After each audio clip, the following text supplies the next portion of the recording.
find that interesting though. Like, how do you get from just singing into a microphone in the studio to like having a fully produced song? Like, that blows my mind a little bit. I wouldn't know why. That's one thing as well. You mentioned or it's part two. upon, sorry, got way too excited to just start talking again. Yeah. Like, there was something you touched upon as well, which was. Did you come up with like the lyrical? Like, I wouldn't know where to start. Do I write the words? Do I write a melody? I mean, I don't know how to write a melody, and I don't know how to write words because I'm illiterate. You can say lots of words, but you can't when it comes to writing them down. None of them make sense. Why are all these squiggly lines, and why is everyone looking at them? So I've never taught properly. So. That's interesting. It's like you're saying about the process of making songs. So so where does that begin? What a coincidence! We have a song maker. Wow, it's almost like that was a topical discussion. Did you plan these questions? We're so good at this. We know what we're doing. God, I didn't realise it was this professional. It's I brilliant. would have had a shower before. I wish you did. I wish you would have. I had two. So go on. So how would you like? Where would that begin?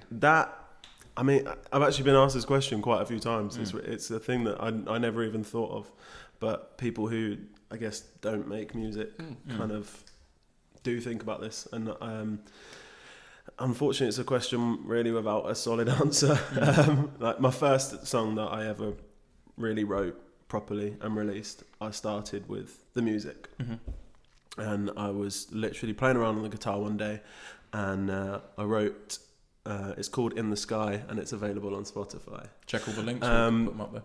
And I started playing around with some ideas, and I started playing a little Johnny Cash ode thing, which I quite liked, and it was quite sort of boppy and like railroady kind of thing.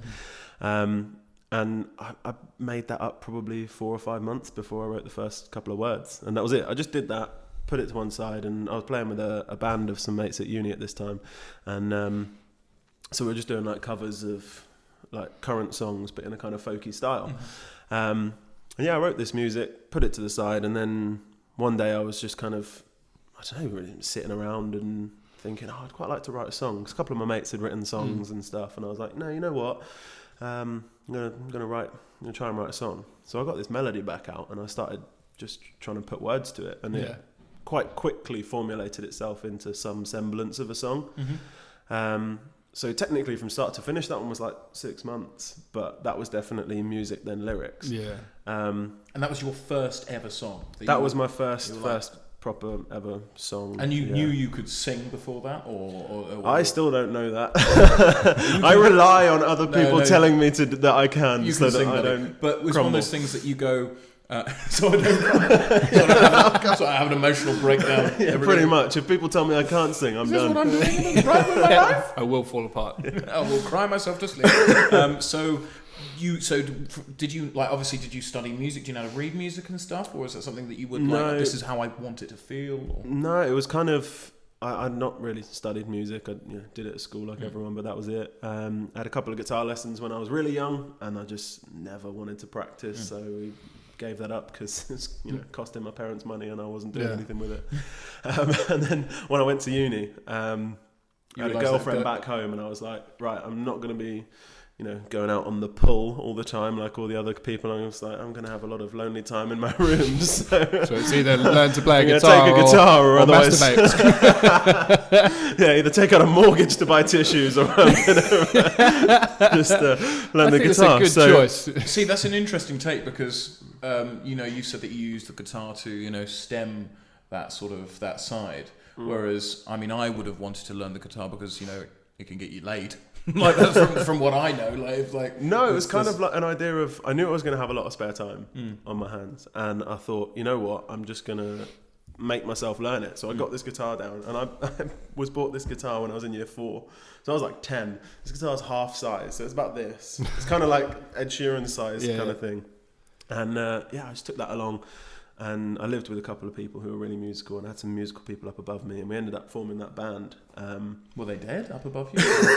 No, they were just in the flat. Just giving you in the flat up inspiration. above, as opposed to I make songs with spirits. With ghosts. Yeah. Okay, this has gone. We didn't know you'd be like this. We're on a But yeah, that was kind of my my dedication to learning. Then was just a bit of fun in the evenings. Like when I'd finish uni for the night, I'd go home and try and learn songs that I liked, just using the internet, using chord sites on the internet. But I'd always sung from a young age, but only ever along to CDs. Right. So even when I went to uni, I could not sing along to an instrumental because I just could not hear the key in my head. If I had someone else singing words, I was fine. I was on it. I knew at that point I could kind of sing because I could copy what other people were doing. It's a good mimic. Yeah, but I still had no idea what my own voice was or anything like that because I always tried to copy whoever I was singing. I get that because I'm not saying I'm a good singer or anything, but I can go on then. I can Right match. Do it. Whoa, it's my podcast. I'll sing when I want to sing. Right? Fuck off. So there will be a song. Fuck off. It will be later. Yeah. I will not be peer pressured in my own kitchen. That's part 3, damn it. But I can copy. All about. I can copy what I'm listening to, and I listen to quite diverse music. But I can copy what is being played, like in my ears or like in the car or whatever. Like, you know, I can kind of go along with it. But if there's no music, then that's when I notice that I struggle as well. Because from what you're saying, is obviously like it's very different, isn't it? Finding like your voice understanding and like the uniqueness of your own voice and like how that would sound or what you're comfortable with, like in terms of like pitch and note and wherever you sit in that range kind of thing. But that's a massive thing that I do like struggle with when I'm creating stuff now is pushing myself. Yeah. So the first song In the Sky and the first couple of songs that I wrote, one of which quite quickly. But when I was writing the first early songs, I was like, I don't really know. Like I'm struggling to push myself because I've not got someone to listen to push. I just had to kind of go for it. So when they first started out, these songs weren't like particularly challenging vocally at all, really. And then so I've tried to comfortable range. Yeah, I'm trying to evolve that as I go on. But yeah, it was only when I was at uni and we did a bit of music in our lessons that I had to start singing along with the music teacher's piano. Yeah. And like my first music exam in first year of uni, I absolutely flopped. Like I knew the song, I'd sung it along with the CD a billion times, and I tried to sing along with the instrumental, and it was just the worst thing ever. And because I've got a musical ear, I can hear when it's in and out, but I couldn't get myself back into key. So I could hear what he was playing, I could hear what I was singing, and I was just thinking, shoot me now. Seriously, please shoot me now. But then by the end of third year, after 3 years of kind of being forced into it, plus doing it with the band, doing it on my own, so it sort of clicks. Obviously you wrote your own song, and there would be a point where you get to where it's kind of like, that's finished, I've written a song. Like, do you remember the first time you played that to somebody? Like, because like that for me, I would imagine is quite a daunting experience to kind of be like, I've written this is nothing but me. Have a listen. What do you think? I would just be staring at them like, click. Yeah. Why have you made this? It sounds atrocious. There's blood. I do actually hate that. I still hate that moment. I don't listen to my own stuff, and my parents are always like, listen to your song, or in the car on the way somewhere. I'm like, no, because I will sit there and I'll listen to it like, should have done that there, done that better, done that. I cannot switch off and listen to it, which I'm sure is the same for like, when you're on. That's good though, because you're constantly criticising yourself. I think in any endeavour you do, if as soon as you become sort of satisfied or you think that's good enough, then I think it's not. I don't think you push yourself. You don't become better and better and better. And I think that's important to always constantly go, that's not good. And then a lot of the time, I think people can be put off about doing their own projects, whether that be music, making films, anything at all. Podcasts. Well, the thing is, because people go, I'll never get to that stage. Well, realistically, you have to start. You have to start somewhere, and then you have to learn. And then the funny thing is, when you look back, you go back and you go, wow, what I should have done there. But you never regret not doing it. You never regret doing it. You never go, I wish I didn't do it because I'd want to do it that way. You say, just crack on, do as best as you can, and people just be discerning, and they'll say, well, they bloody worked hard on it. That song is fantastic, and then you move on to really big things. I mean, so you've got 3 songs now out on Spotify, don't you? Yes, 3 released. Search for Jon Kerr. Yep, just search Jon Kerr on Spotify and iTunes if you really love me, because that's 79p of your money. And we really love Jon. And I will get like half a penny of that. Like that's wow, makes brilliant. So you only have to sell like. I'm in it for the money. And so the 3 songs are which are up there at the moment. You've got so In the Sky, which is the first one, Wood Smoke on the Wind, and Dusty Road. And Dusty Road, that's an interesting one we were talking about, wasn't it? Because this is interesting when we're talking about the creative process. Yeah, that one was in depth. That was the one where you really have to search for internal meaning. Yeah. So please tell us about. I think I've been writing that song since I was born. Really, it's my longest work. No, so I wrote that one in about an hour. Oh. Under what I considered to myself to be a lot of pressure. Because why was it the case you had to do it in an hour? I met with this record producer through a mutual friend who was working with him, very different style of music, but he was working with him, and he told me that he was like, so he's looking for. He started up this record label. It's called Tonotopic Records, and he's looking for some different artists. And he was saying about a singer-songwriter, and I was like, well, I've written one song myself, and I'd done a co-write with a friend of mine from uni, which she wrote the lyrics, and I wrote the melody, the music. No, the other way around. I can't remember. She wrote the music, and then she came to me and she was like, I've got this music. Let's put some words to it. So we did. So that was very much a different sort of process. So I met with him, and in my head I had 2 songs. And he texted me. He was like, let's just go to the pub and we'll have a chat. And that was it. There was no promise of signing or anything like that. It was just, let's have a chat. And so he was asking me about similar questions to you guys, like where did you start out? What do you write about? All that kind of thing. How long you've been playing the guitar, whatever. And then he got into the question of, right, so what material have you got? And now at this point, I had 2 songs, very definitely 2 songs, and I was like, I'm kind of new to this, but I'm enjoying it. And he was like, oh, great. So do you write on your own, or do you write? And I went, oh, well, I did a co-write. And I told him about that as well, and he went, okay, awesome. Well, you know what? I'd love to hear your stuff. And I was like, okay, yeah, you want to hear both songs? He was like, yeah, I want to hear both songs and the co-write. And I went, how has 2 become 3? What have I done? So I said, okay, yeah, sure, yeah, both songs and the co-write. So instead of correcting him and going, oh no, sorry, you've misheard. I've done this, and I've gone 1 song which I've written and a co-write. So there's 2 songs in total. Yeah. Mm-hmm. Quite an easy conversation to have as well. One would think, but in my head, I just started out. He had a record label. He was looking for someone to sign, and I didn't want to go, I've basically got nothing. Because when I told him I had 3 songs, he was when he thought I had 3 songs, he was like, "That's good. 3 songs is good. Let's go with 3 songs." And in my head, instead of thinking, I know the guy really well, and we've done shows together and like been away and been to Ireland and whatever, and we get on really, really well. And now I know if I'd said to him, no, I've only got 2, he'd have said, okay, that's fine, let's hear both of them. But in my head, I was like, I don't know this guy, and he thinks I've got 3 songs, and I don't want to be a disappointment on day one. At first, I thought I'd disappointed him because I had a soft drink, and he was like, I'm going to have a nice ale. And I was like, I'll have water, because my stomach's going nuts. I don't know if you could tell, but a lot of us actors are quite insecure and worried about I get that, though. I permanently think everyone thinks that I'm awful. It's a successful life to lead. Love me, please. I'll give you everything, just love me.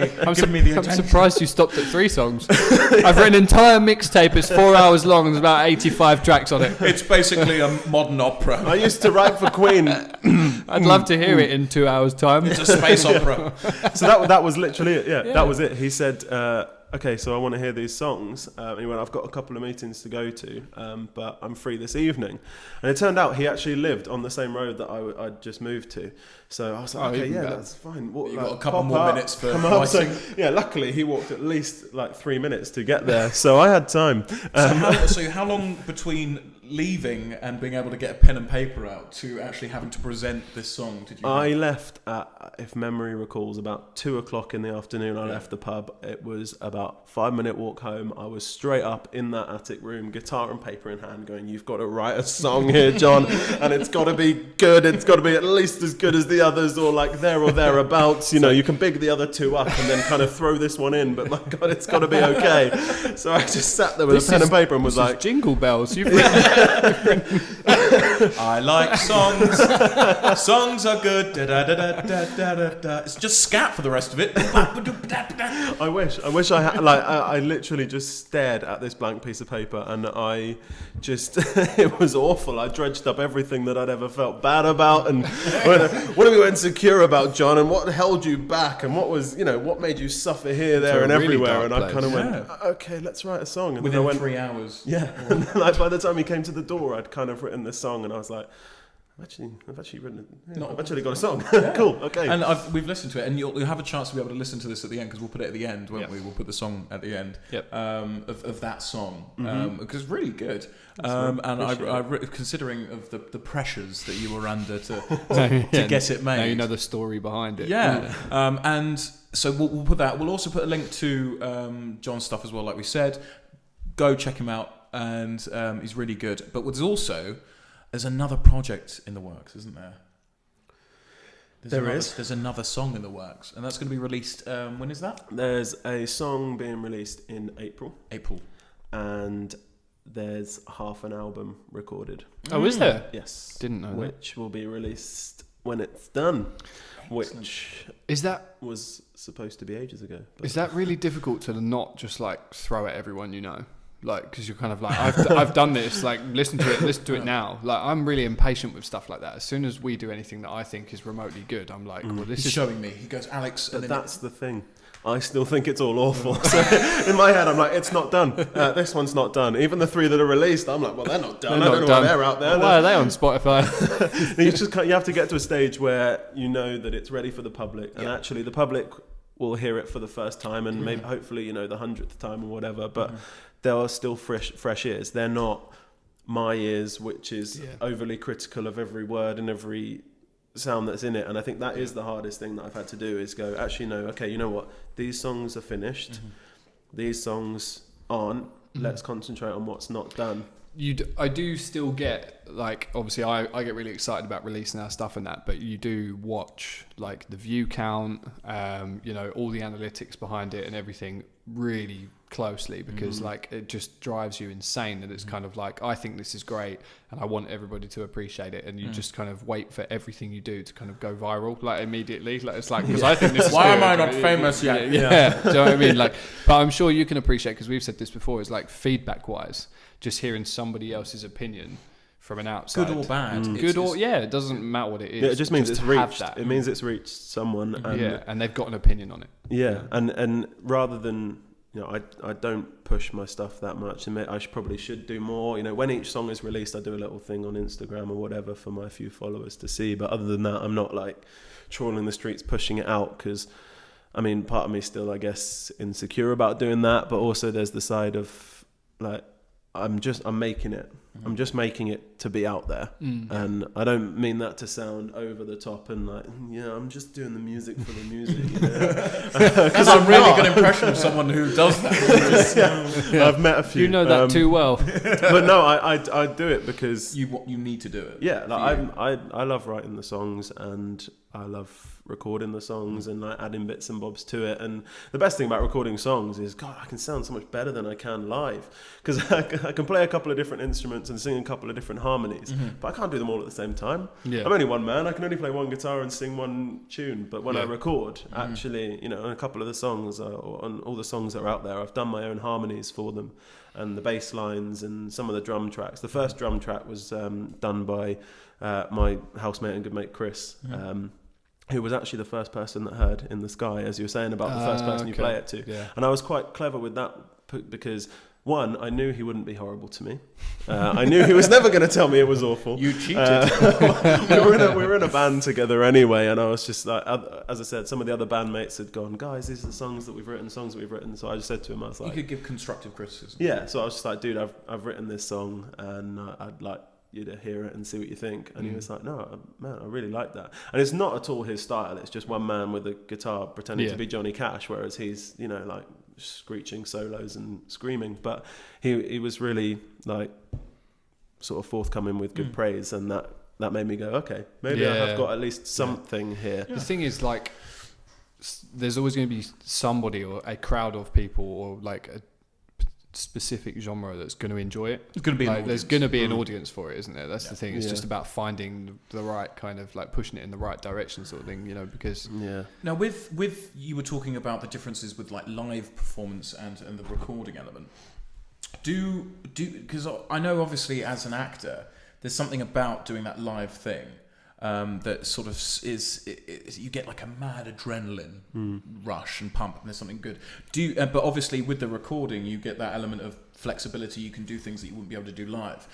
If you were told that you could only do one of the two for the rest of your life, what would you do? Recording music, or would it be to perform live? Let's say that money was no factor, like you were getting a nice amount of money for either one. I'd have to play live. Like I think anyone that loves music would say that. Just because when you record, you do not, it doesn't detract from the song, but as we were saying about the show, you do the show so many times, it's muscle memory. It's the same with recording. Like the amount of times I've played these riffs and all that kind of stuff, and it has to be the same amount of time. And I'm not great now, but at the time when I first started, I was awful with playing in time with something. Like my producer, he was so patient, and we discovered a really good way of doing it. So he'll find the beats per minute of the song, and then he'll find a drum track or make a drum track that fits that. And as soon as there's like a cymbal and a kick drum and a snare and whatever, I can do it. Okay, I can be completely in time. But when it's just beep, beep, beep, beep, I'm like, I have no idea how fast this drum or slur. It was absolutely awful. So there was each song, even In the Sky, which is quite a simple song. All three that have come out have been fairly simple. They've all taken quite a lot of time and a lot of repetition. And I do get that gratification. There is something lovely about when someone, especially someone you don't know, or someone you don't know that well, or whatever, kind of recognises the music or recognises you. But when you play live, you do just get that buzz. It's more satisfying, I bet. Yeah, and I play with the songs as well. I don't do it the same every single time. Well, you can see that with big concerts where you see with people like well-established artists and such, and you can see them doing a song that you know, and then they'll throw in a little something, and you go, oh. I think that's I mean, like because you go to quite a few gigs, don't you? Well, try to. I only go to gigs of bands that I really know that I enjoy. So like, so I went in January, and it had been a lifetime, for as long as I can remember now. I wanted to go and see the 1975 live. They've been my favourite band since the first album. I listen literally, and it's no exaggeration, every single day of my life that I will listen to their music at some point, So I really wanted to go, and I had tickets, and we went in January, and it was genuinely one of the best nights of my life. But Matty Healy's a great performer, and I think that must be incredible to have a song that you've written that there's like however many the O2 fall from top to bottom, to be able to just stop singing yourself and have an entire crowd of people sing it back to you without. And he, if you're even a slight fan of the 1975 and like some of his, he's a great interviewer as well. He's really deep and he's really insightful. And he's written a song that's called I Always Want to Die Sometimes, which is about how his relationship with his fans and with the people who love his music and stuff. And he genuinely just broke down crying halfway through it because he was getting such a response and energy from the crowd singing it back to him that he literally goes up to the mic to continue singing, and just his voice cracks and he just cries, and he literally can't get through it, and you can see him struggling on stage to get through this song because it means so much to him. So to have that many people kind of sing that directly back at you must be unreal. Like that's what I find about live gigs, that it's not so much the song, it's more what you create from the the song in audience. terms of like doing something a little bit Well, different. there's But yeah, so it's interesting you saying that about the gratification that element that you have with the music and the artist has, because I mean, I'll bring it back to what I know, which I mean, as an actor and a bit of a stand-up, I think I've done a bit of stand-up. Quite funny. Yeah, cheers, mate. I've chuckled at you once or twice. I've seen you stand before. Good. My soul. Anyway, so there's a difference there. People say, what's the difference between an amateur and a professional? I think that could be said for all sorts of genres of performance and entertainment. And some people say, it's payment, or you need to get paid, which there's a certain element of truth. But I think one of the most important things is that an amateur does it for the enjoyment of themselves. That's what they do it for, regardless of everything. Yeah. Whereas a professional does it for the enjoyment of the audience, is the people who are buying a ticket, the people who are there to see you. And I think that mentality is so vital in turning you into something that really creates something that stands the test of time. And bringing it back to what you said about the musician, when they learn their lines, and then the audience know the songs, the lyrics, and they sing them back to you. And I could understand why you'd get so emotional by that, because that's the work that you've tried so hard for them to enjoy. It must be absolutely insane to obviously from your experience as well, you write songs that will be, and it's not just music, but obviously that's what we're talking about here, but you'll write things that are on such a personal level to you, and then all of a sudden you've got a crowd of like 50,000 people, however many it might be.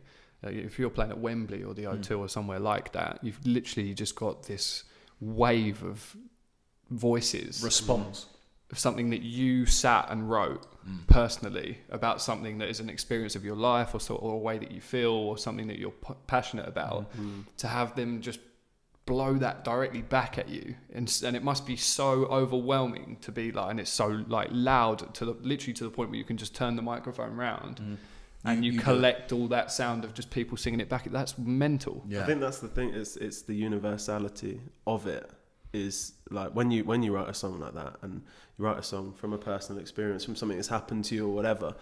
Almost everyone is going to have gone through something the same or similar or whatever. Or even if it's totally different, you could write a song about a heartbreak, and someone could listen to it and think about a success in their life. Do you know what I mean? But it's away from exactly it's down entirely to the listener's idea, which again is another thing to sort of get away from in your head when you're writing it. Is I'm writing it for me, and I'm writing how I feel. I can only write how I feel, but other people are going to feel totally different. And take things away from it. Well, that's interesting, because like the amount of times that I've listened to a song, thought it was about something, and then when you watch a music video, the artist can make that song about something completely different to what you believed it was originally about, just with the way that they present it and with the visual that comes along with it. And I always find that music videos quite often change the way that you feel about a song, because once you've seen it, I think it's difficult to unsee a music video and go back to your original theory about what it was originally about.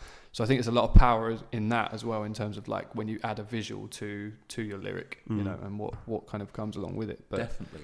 I mean, we're gonna have to end it now, but we're gonna end it on a slightly different note. As promised, we're going to be. You can listen to Jon's song now. And, Buckin Around FM. Buckin Around FM.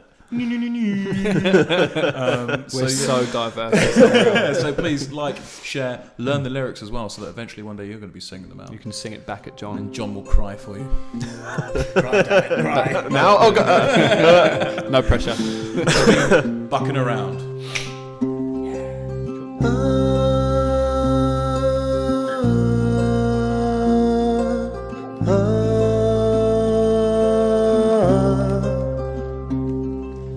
Just a man on a dusty road, and where it leads, oh, no one knows, but it's gonna take me right to what I need. My journey has no destination, running now on desperation. I just need to find a space to breathe. My lungs can take no more poison air, and all the lies you have to share are draining the life from out of me. So I'll keep keep on wandering this dusty road till I find a place that I call home, and there I'll know that I am finally free, 'cause I long to be free.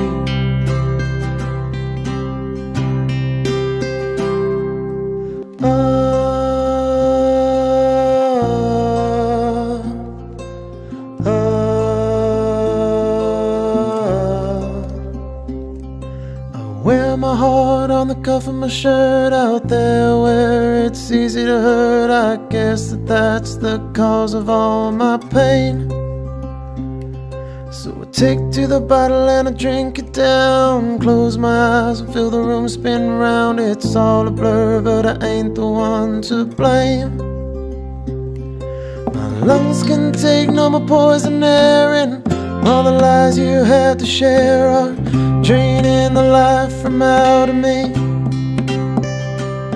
So I'll keep on wandering this dusty road till I find a place that I call home, and there I'll know that I am finally free, 'cause I long to be free.